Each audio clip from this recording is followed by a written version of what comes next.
Welcome to SP news. ముందుగా headlines చూద్దాం.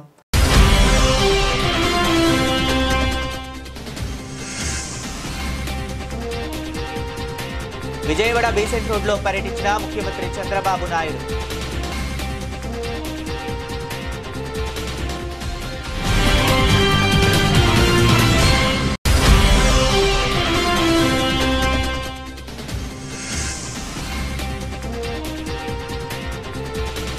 విజయవాడ పుట్టమి ఘాట్లో నిర్వహించిన దీపావళి వేడుకల్లో సీఎం చంద్రబాబు.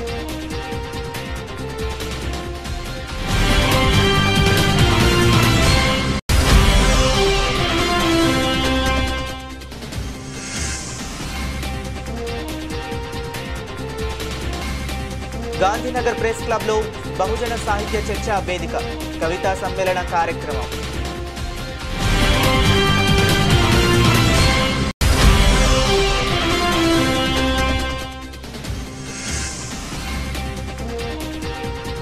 దారకానిపాడులో హత్యకు గురైన లక్ష్మీనాయుడు కుటుంబ సభ్యులను పరామర్శించిన హోంమంత్రి బంగళపూడి అనిత.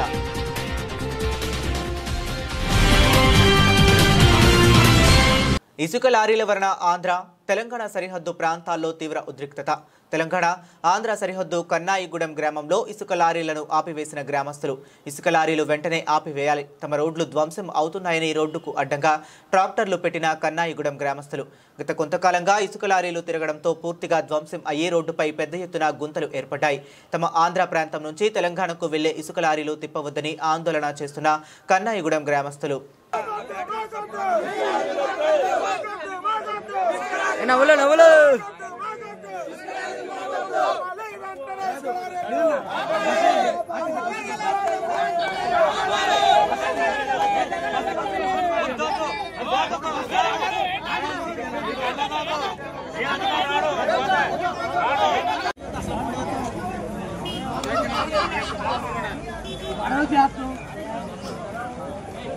సందీప్ సంబతానే దిగున్నాడు, అందుకనే చెప్తాను.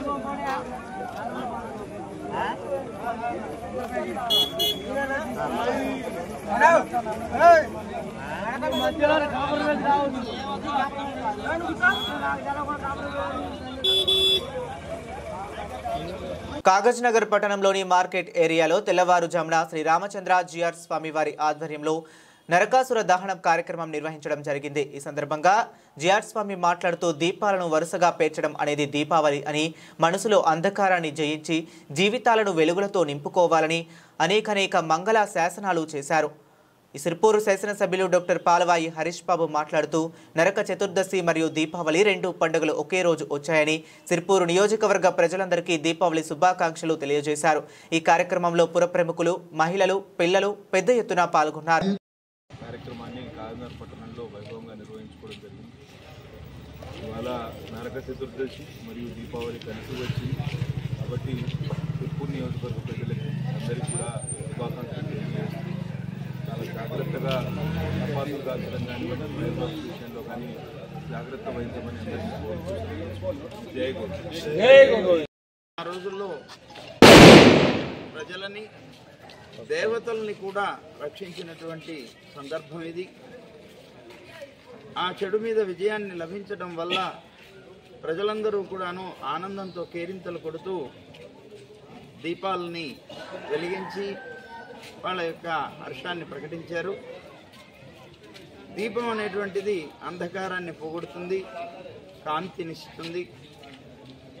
అలాగే అంధకార స్వరూపులు దుష్టులు అయినటువంటి అసురులు కనుక ఆ దుష్టమైనటువంటి స్వభావం కలిగినటువంటి అసుర స్వభావం కలిగినటువంటి వ్యక్తుల్ని నాశనం చేసినటువంటి రోజే నరకాసుర వధ చతుర్దశి, నరక చతుర్దశి అంట. అలా ఆ దుష్టుడైనటువంటి నరకాసురుని సంహరించి ప్రజలందరికీ కూడాను సుఖ సంతోషాల్ని ప్రసాదించినటువంటి ఆ కృష్ణుణ్ణి స్మరిస్తూ మనం ఈ కార్యక్రమాన్ని జరుపుకుంటాం. ఈ నరక చతుర్దశితో నరకాసురుని సంహరించడమే కాకుండా సాయంత్రం దీపాలని పేర్చడం, దీపావళి, ఆవళి అంటే వరస, ఆ దీపాల యొక్క కాంతి ఆ వరసలో, అంటే వరసలో ఉండడం అంటే అర్థం ఏంటి అంటే అది అధికంగా ఉండడం అన్నమాట. అంటే జ్ఞాన ప్రసరణ అధికమై ఉంటుంది. ఆ జ్ఞానం అనేటువంటి అంధకారాన్ని దూరం చేయడానికి అంత దీపాలు అవసరం కనుక అలాంటి ఆనందాన్ని జ్ఞానాన్ని ప్రసాదించేటువంటి వాడు అవుతాడు ఆనందాన్ని ప్రకటిస్తూ మనం జరుపుకుంటున్నాం. దీంతో టపాసులు కాలుస్తున్నాం. ఈ టపాసులు అనేటువంటివి మన ఆనందాన్ని అధికంగా చూపించడానికి చేసేటువంటి ఒక ప్రక్రియ. అలాగా దీపాలని పెరచడమే కాకుండా టపాసుల్ని కాల్చుకొని మన అందరం కూడా ఆ కృష్ణుడి యొక్క విజయానికి మనం ఆనందాన్ని ప్రకటిస్తూ జరుపుకుంటున్నటువంటి 2 రోజులుగా కురిసిన వర్షాలకు అనంతగిరి మండలంలోని కరివేసు నుంచి కరకవలసకు వరకు ఇటీవలే నిర్మాణం చేపట్టినటువంటి మట్టి రోడ్డు కోతకు గురై కొట్టుకుపోయింది. దీంతో వాహనాల రాకపోకలకు తీవ్ర ఇబ్బందులు పడుతున్నామని గిరిజనులు పటం భీమన్న, భీమయ్య, రామ్మూర్తి తదితరులు ఆదివారం ఉదయం ఆవేదన వ్యక్తం చేశారు. అధికారులు స్పందించి కొట్టుకుపోయిన కోతకు గురైన ఈ రహదారికి మరమ్మతులు చేపట్టాలని కోరుతున్నారు.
నర్సీపట్నం నియోజకవర్గ అభివృద్ధికి రాష్ట్ర ప్రభుత్వం కట్టుబడి ఉందని, ఇందులో భాగంగా మాకవరపాలెం మండలంలో 2 కీలక రహదారులు పునరుద్ధరణకు 7.20 కోట్లు మంజూరు చేసింది గౌరవ శాసనసభాపతి స్థానిక చింతకాయల అయ్యన్న పాత్రుడు తెలిపారు.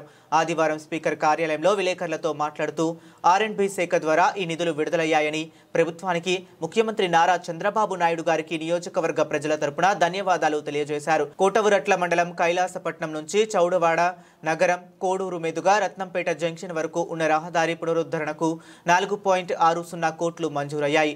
మాకవరపాలెం మండలం కొండలగ్రహారం జంక్షన్ నుంచి లక్ష్మణపాలెం మీదుగా కుసర్లపూడి వరకు ఉన్న రహదారికి 2.60 కోట్లు కేటాయించారు. ఈ 2 పనులకు కలిపి మొత్తం 7.20 కోట్లు మంజూరయ్యాయని, త్వరలోనే పనులు ప్రారంభించి పూర్తి చేస్తామని స్పీకర్ తెలిపారు. అందరికీ నమస్కారం అండి. ఈరోజు రాష్ట్ర ప్రభుత్వం నుంచి మన నర్సీపట్నం నియోజకవర్గం మాకవరపాలెం మండలానికి ఆర్ఎండ్బి డిపార్ట్మెంట్ నుంచి 2 రోడ్లు శాంక్షన్ అయ్యాయి. ఆ వివరాలు ఇప్పుడే నాకు అందడం జరిగింది. మరి ప్రభుత్వానికి ధన్యవాదాలు తెలియజేస్తూ, ఆ రోడ్లు ఏంటంటే కోటవుట్ల మండలంలో కైలాసపట్నం ఊరుంది. అక్కడి నుంచి కైలాసపట్నం నుంచి చౌడువాడ నగరం కోడూరు రాచపల్లి జంక్షన్ వరకు కూడా రోడ్డుకి మళ్ళీ రోడ్డు రెన్యూల్ చేయడం కోసం చెప్పి రాష్ట్ర ప్రభుత్వం మన ముఖ్యమంత్రి గారు 4,60,00,000 రూపాయలు ఇవ్వడం జరిగింది, శాంక్షన్ ఇచ్చింది. అలాగే రెండోది ఏంటంటే అదే మాకవరపాలెం మండలంలో మన కొండలగ్రహారం జంక్షన్ నుంచి మన లచ్చన్నపాలెం ఎదురించి కుసర్లపూడి ఆ రోడ్డు మొత్తం రోడ్డు జానకిరాంపురం ఇవన్నీ ఉన్నాయి. ఆ రోడ్డులో ఆ రోడ్డుకి 2,60,00,000 రూపాయలు ఇచ్చారు. మొత్తం 2 రోడ్లు కలిపి మాకవరపాలెం మండలంలో 7,20,00,000 రూపాయలు శాంక్షన్ అయింది. అది ఇమీడియట్గా రోడ్డు వేయడానికి అన్ని ఏర్పాటు చేయడం జరుగుతుందని చెప్పి ఈ సందర్భంలో మనవి చేస్తూ, అలాగే చంద్రబాబు నాయుడు గారు మన ప్రభుత్వం వచ్చిన దగ్గర నుంచి సీఎం రిలీఫ్ ఫండ్ అని గొల్లప్రోలు ఘనంగా గుండ్ర సుబ్బారావు పుట్టినరోజు వేడుక. నేటి ధరణి న్యూస్. గొల్లప్రోలు కాకినాడ జిల్లా గొల్లప్రోలు పట్టణ తెలుగుదేశం పార్టీ కార్యాలయంలో ఆదివారం సాయంత్రం తెలుగుదేశం పార్టీ పట్టణ అధ్యక్షుడు గుండు సుబ్బారావు 36వ పుట్టినరోజు వేడుకలకు పిఠాపురం తెలుగుదేశం పార్టీ రాష్ట్ర అధికార ప్రతినిధి ఎస్విఎస్ఎన్ వర్మ కుమారుడు గిరీష్ వర్మ ముఖ్య అతిథులుగా పాల్గొన్నారు. ఈ కార్యక్రమం తెలుగుదేశం పార్టీ పట్టణ అధ్యక్షుడు గండ్ర సుబ్బారావు ఆధ్వర్యంలో టీడీపీ శ్రేణులు అంబరాన్ అంటే విధంగా సంబరాలు జరుపుకున్నారు. ఈ సందర్భంగా పిఠాపురం తెలుగుదేశం పార్టీ యువ నాయకుడు ఎన్విఎస్ఎన్ గిరీష్ వర్మ మాట్లాడుతూ, పిఠాపురం నియోజకవర్గంలో తెలుగుదేశం పార్టీ పటిష్టంగా ఉందన్నారు. అలాగే గొల్లప్రోలు తెలుగుదేశం పార్టీ పట్టణ అధ్యక్షులు గుండ్ర సుబ్బారావు ఇలాంటి జన్మదిన వేడుకలు మరెన్నో జరుపుకోవాలని ఎస్విఎస్ఎన్ గిరీష్ వర్మ కోరారు. అనంతరం గుండ్ర సుబ్బారావు కార్యకర్తలను ఉద్దేశించి ఇలా ప్రసంగించారు. నా పుట్టినరోజు సందర్భంగా కార్యకర్తలు ఉదయం నుండి శ్రమిస్తూ పుట్టినరోజు వేడుకలకు అన్ని సమకూరుస్తూ దగ్గరుండి పర్యవేక్షిస్తారన్నారు. దీనిపై తెలుగుదేశం పార్టీ గొల్లప్రోలు పట్టణ అధ్యక్షుడు సుబ్బారావు టీడీపీ కార్యకర్తలకు నాయకులకు కృతజ్ఞతలు తెలియజేశారు. నేటి ధరణి న్యూస్ వాస్తవాలను ప్రతిరూపంగా గొల్లప్రోలు ఈ కార్యక్రమంలో పలువురు తెలుగుదేశం పార్టీ సీనియర్ నాయకులు కడారి బాబ్జీ చేతులు మాణిక్యం, కడారి సత్యనారాయణ, తెలుగుదేశం పార్టీ సీనియర్ నాయకుడు బస్సా రాజాబాబు తదితరులు పాల్గొన్నారు.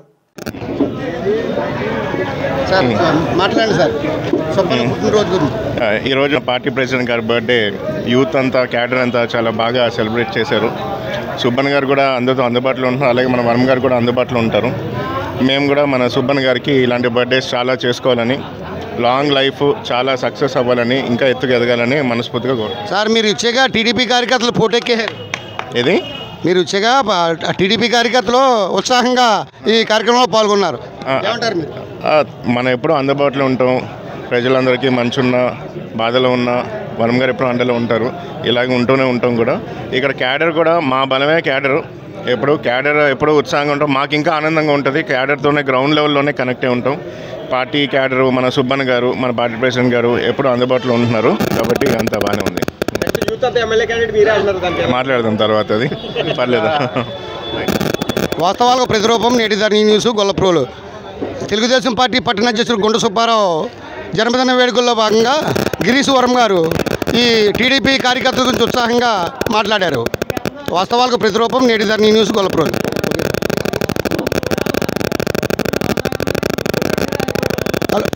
టీడీపీ పార్టీ పట్టణ అధ్యక్షులు గుంట సుబ్బారావు మాట్లాడతారు. గొల్లప్రోల్లో స్వర్గీయ మాదేపల్లి రంగబాబు గారు చనిపోయిన తర్వాత ఆయన పార్టీ అధ్యక్షుడిగా వర్మ గారు ఆయన ఉండగా కూడా నన్ను పార్టీ అధ్యక్షుడిగా ఎన్నుకోవడం జరిగింది. ఇప్పటికీ కూడా నన్ను పార్టీ అధ్యక్షుడిగానే కొనసాగుతున్నారు. అలాగే నాకు ప్రమోషన్ కూడా ఇవ్వడం జరిగింది.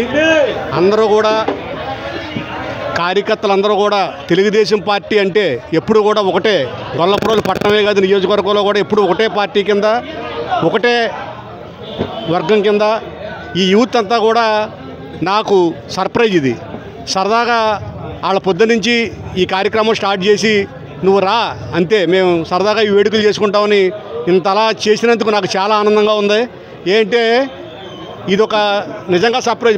కష్టపడినోడికి గుర్తింపు ఇస్తుంటే ఇంకా యాక్టివ్గా పనిచేయాలనే ఒక తత్ఫలితం ఇది.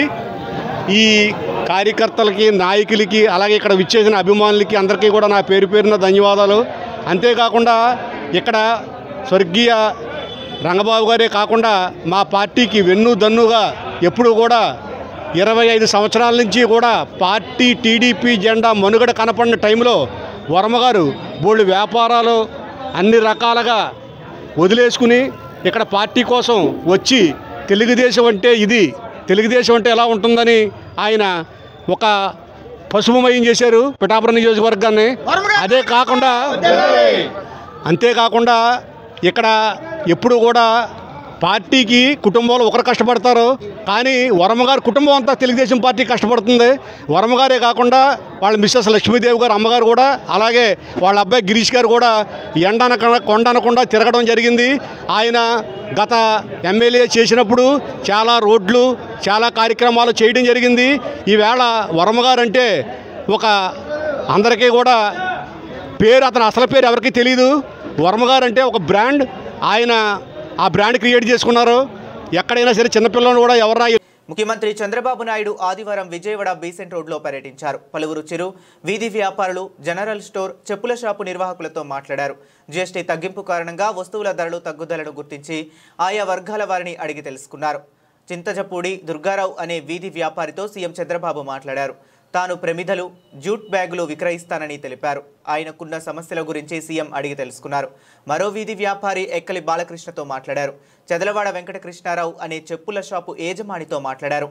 వ్యాపారం నడుస్తున్న తీరు, చెప్పులపై జీఎస్టీ ఏ మేరకు తగ్గింది, విక్రయాలను గురించి అడిగి తెలుసుకున్నారు. బట్టల షాపునకు వెళ్లి అందులో సేల్స్ గర్ల్స్గా పనిచేస్తున్న కొడవర్తి లక్ష్మి అనే మహిళతో ముఖ్యమంత్రి ముచ్చటించారు. అనంతరం కిరాణా షాపు వద్దకు వెళ్లి నిర్వాహకుడు బొడ్డు శ్రీనివాస్తో చంద్రబాబు మాట్లాడారు. నిత్యావసర వస్తువులు జీఎస్టీ తగ్గింపు ఎంతవరకు ఉందని, గతానికి ఇప్పటికీ ధరల వ్యత్యాసం గురించి అడిగి తెలుసుకున్నారు. ఈ సందర్భంగా బీసెంట్ రోడ్డుకు వచ్చిన కొందరు కొనుగోలుదారులతోనూ సీఎం మాట్లాడారు. వారితో ఫోటోలు దిగి ముందస్తుగా దీపావళి శుభాకాంక్షలు తెలిపారు.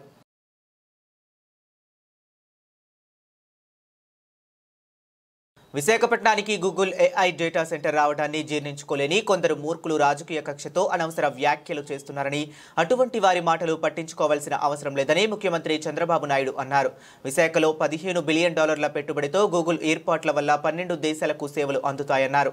గూగుల్ సంస్థ అమెరికా వెలుపల, విదేశాల్లో పెడుతున్న అతిపెద్ద పెట్టుబడి కూడా ఇదే కావటం గర్వకారణమన్నారు. హైదరాబాద్ అభివృద్ధి వల్ల దేశంలో అత్యధికంగా తలసరి ఆదాయం అక్కడి నుంచే వస్తుందని, ఇప్పుడు ఏపీలో క్వాంటమ్ వ్యాలీ ఏర్పాటు చేస్తున్నామని ముఖ్యమంత్రి అన్నారు. ఏపీని ఏఐకి చిరునామాగా మారుస్తామని స్పష్టం చేశారు. ఏఐ వల్ల రాబోయే 10 ఏళ్లలో ఊహించని అభివృద్ధి రాష్ట్రంలో జరుగుతుందని సీఎం చంద్రబాబు చెప్పారు. గౌరవనీయులు సహచర మంత్రివర్గ సభ్యులు శ్రీ కొల్లు రవీంద్ర గారు, గౌరవ పార్లమెంట్ సభ్యులు గౌరవనీయులు కేశినేని శివనాథ్ గారు, ప్రభుత్వ విప్పైనటువంటి యార్లగడ్డ వెంకట్రావు గారు, గద్దె రామ్మోహన్ రావు గారు, వసంత వెంకటకృష్ణప్రసాద్ గారు, చీఫ్ కమిషనర్ స్టేట్ జీఎస్టీ బాబు గారు, కలెక్టర్ గారు, ఈరోజు రాష్ట్రం మొత్తం జీఎస్టీ సెలబ్రేషన్లు చేసుకుంటూ 30 రోజులుగా ఈ కార్యక్రమం చేశాం. దసరాతో ప్రారంభించాం, రేపు దీపావళితో ముగింపు చేస్తున్నాం. ఇలాంటి సభకు వచ్చినటువంటి సోదరి సోదరులందరికీ నమస్కారాలు. అందరికీ దీపావళి శుభాకాంక్షలు. మామూలుగా మీరు ఒకసారి చూస్తే గడిచిన 5 సంవత్సరాలు 1924 పండుగలే జరుపుకోలేదు. ఆ పరిస్థితిలో ఉన్నాం మనందరం. కానీ ఈరోజు సాధారణంగా 2 పండుగలు వస్తాయి మనకు. ఒకటి దసరా వస్తుంది, అది అవుతానే దీపావళి వస్తుంది. కానీ ఈరోజు మీరు చూస్తే ఈ సమయంలో, ఈ పవిత్రమైన సమయంలో సూపర్ జిఎస్టీ పండుగ నేను ఇప్పుడే చూశాను. ఎక్కడైతే బెసంత్ రోడ్డుకి వెళ్ళాను, చిరు వ్యాపారస్తులతో గుడ్లూరు మండలం దారకానిపాడులో హత్యకు గురైన లక్ష్మీనాయుడు కుటుంబ సభ్యులను పరామర్శించిన హోంమంత్రి వంగలపూడి అనిత, మంత్రి నారాయణ, కందుకూరు ఎమ్మెల్యే నాగేశ్వరరావు. ఆర్థిక లావాదేవీల విషయంలో అక్టోబర్ 2న లక్ష్మీనాయుడిని హరిశ్చంద్ర ప్రసాద్ అనే వ్యక్తి దారుణంగా హత్య చేశాడు. ఘటన జరిగిన వెంటనే నిందితుడు హరిశ్చంద్ర ప్రసాద్తో పాటు అతని తండ్రిని పోలీసులు అదుపులోనికి తీసుకుని అరెస్ట్ చేశారు. హంతకుడి భార్యని కూడా నిందితుడు వేధించిన అంశంపై కేసులు పెట్టారు. నిందితులకు కఠిన శిక్ష పడాలని సీఎం ఆదేశించారు. అక్టోబర్ 2వ తారీఖున మనకి జరిగిన సంఘటన మనందరికీ తెలుసు, చాలా దురదృష్టకర సంఘటన. ఆ సంఘటనలో లక్ష్మీనాయుడు అబ్బాయి 25 సంవత్సరాల వ్యక్తి అతి దారుణంగా హరిశ్చంద్ర ప్రసాద్ అనే వ్యక్తి వల్ల హత్య చేయబడడం మనందరికీ కూడా తెలుసు. నిజంగా ఎంత దురదృష్టకర సంఘటన అంటే, ఒక చిన్న ఆర్థిక లావాదేవీల మధ్యలో డబ్బులు అడిగేదానికి మధ్యలో జరిగిన గొడవలో అతి పైశాచికంగా చెప్పాలంటే బ్రూటల్గా ఒక ప్లాన్ ప్రకారం ఆ అబ్బాయిని చంపడం అనేది మనందరం కూడా చూస్తున్నాం. ఇన్ఫర్మేషన్ తెలుసుకున్న వెంటనే పోలీసులు ఇమీడియట్గా ఆ అబ్బాయిని పట్టుకుని మళ్ళీ రిమాండ్ కూడా పంపించడం జరిగింది. ఈ హత్య జరిగిన సందర్భంలో హరిశ్చంద్ర ప్రసాద్ వాళ్ళ తండ్రిని కూడా అదుపులోకి తీసుకొని అతను కూడా ప్రొవోక్ చేస్తున్నారు, అతను కూడా హత్యకు ప్రేరేపించారు అన్న సంగతి తెలుసుకొని తండ్రిని కూడా ఇమీడియట్గా కస్టడీలోకి తీసుకొని వాళ్ళిద్దరినీ కూడా ఇప్పుడు రిమాండ్కి పంపించడం జరిగింది. ఈ హత్య కేసుని సమగ్రంగా విచారణ జరిపించడమే కాదు, ఎక్కడా కూడా ఎటువంటి ప్రలోభాలకి లొంగకుండా, ఎక్కడ ఎటువంటి ఇబ్బందులు కలగకుండా, ఎవరైతే బాధిత మహిళ ఎవరైతే ఉన్నారో తనకి న్యాయం జరిగే క్రమంలో ఈ రోజు గవర్నమెంట్ చర్యలు తీసుకునే విధంగా కేసు కూడా కట్టడం జరిగింది. ఈ ఆర్థిక లావాదేవీలతో పాటు ఈ అమ్మాయిని కొంచెం హెరాస్మెంట్ కూడా చేస్తున్నాడు అన్న సంగతి తెలుసుకొని ఇమీడియట్ గా దాని మీద కూడా కేసులు కట్టడం జరిగింది. ఇమీడియట్ గా రిమాండ్ కు కూడా పంపించడం జరిగింది. మీ అందరికీ తెలుసు, ఈ అమ్మాయికి కూడా, సుజాతకి కూడా 2 చిన్న బిడ్డలు. ఆ అమ్మాయికి కూడా 1 సంవత్సరం ఆడపిల్ల, ఇంకొక 4 సంవత్సరాల ఆడబిడ్డ. అయితే ఈ హత్య జరిగేటప్పుడు లక్ష్మీనాయుడుతో పాటు వాళ్ళ తమ్ముళ్ళైన పవన్, అదేవిధంగా పినతండ్రి కొడుకైన భార్గవ్, వీళ్ళిద్దరూ కూడా తనతో పాటు ఆ బండి మీద ఉండటం కూడా మనందరికీ తెలుసు. వాళ్ళిద్దరు కూడా ఈ రోజు ఇంజూరీస్ అయ్యి వాళ్ళందరూ గాయపడి ఈ రోజు గుంటూరు హాస్పిటల్. బహుజన సాహిత్యం బహుజనుల అభివృద్ధికి, సమాజ అభివృద్ధికి ఎలా దోహదపడుతుంది అన్న అంశంపై చర్చించేందుకు బహుజన సాహిత్య చర్చా వేదిక నిర్వహిస్తున్నామని చర్చా వేదిక నిర్వాహకులు నాటక రచయిత సుఖమంచి కోటేశ్వరరావు వెల్లడించారు. ఈ కార్యక్రమంలో పాల్గొన్న బహుజన కవులకు ఘన సన్మానం చేసినట్లు చెప్పారు.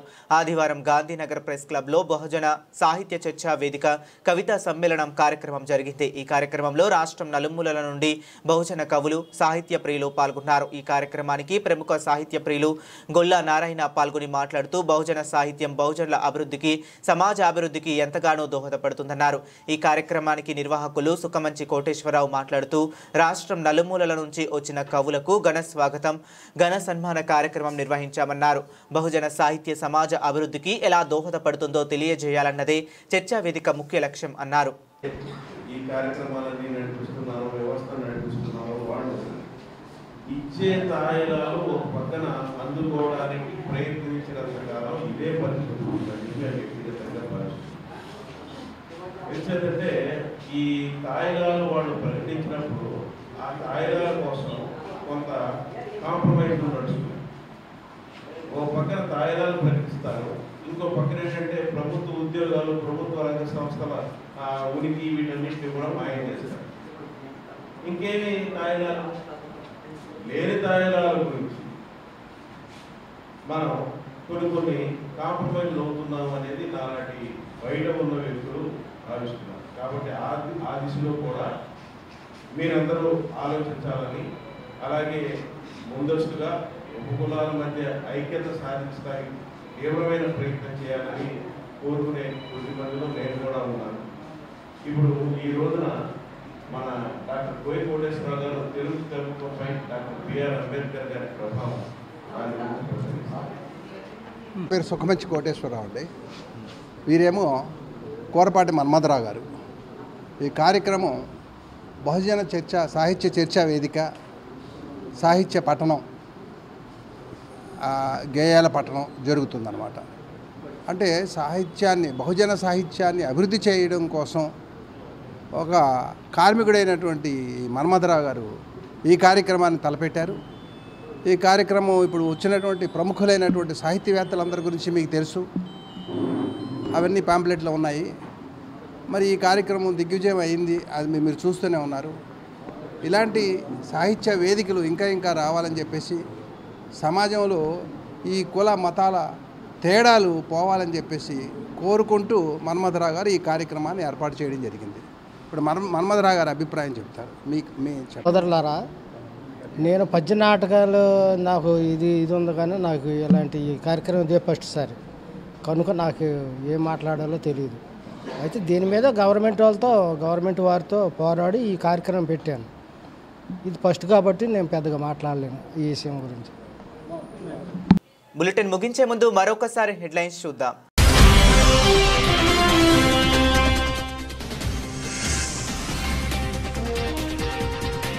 విజయవాడ బీసెంట్ రోడ్లో పర్యటించిన ముఖ్యమంత్రి చంద్రబాబు నాయుడు.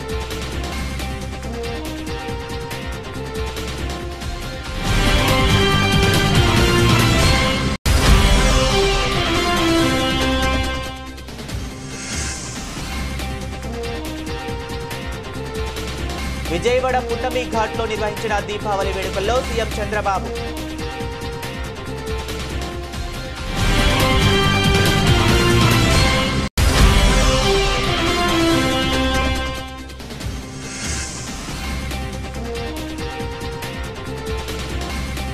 గాంధీనగర్ ప్రెస్ క్లబ్లో బహుజన సాహిత్య చర్చా వేదిక, కవితా సమ్మేళన కార్యక్రమం.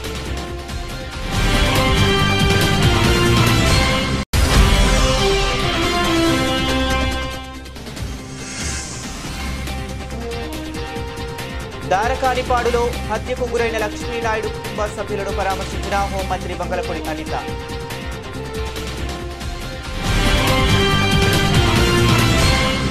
ఇవి ఇప్పటి వరకు ఉన్న అప్డేట్స్. మరిన్ని అప్డేట్స్ కోసం చూస్తూనే ఉండండి.